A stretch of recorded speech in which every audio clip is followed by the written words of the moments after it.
అందరు బాగున్నారా? మేము మా 4వ వదిన వాళ్ళ ఇంట్లో ఉన్నాము. చెప్పాను కదా 4 ఆడపడుచులని.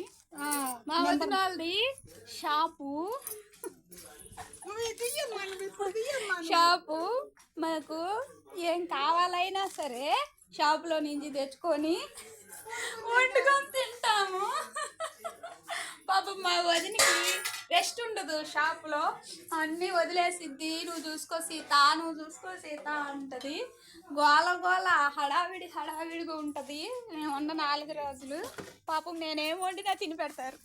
ఏమనరు, మంచి వండు. ఇది వండి చూడండి, హడావిడిగా ఉంది. పండగ అంతా మా ఇంట్లోనే ఉంది కదా. అందరికీ భోగి శుభాకాంక్షలు. లైక్ చేయండి, షేర్ చేయండి, సబ్స్క్రైబ్ చేయండి. Thanks for watching.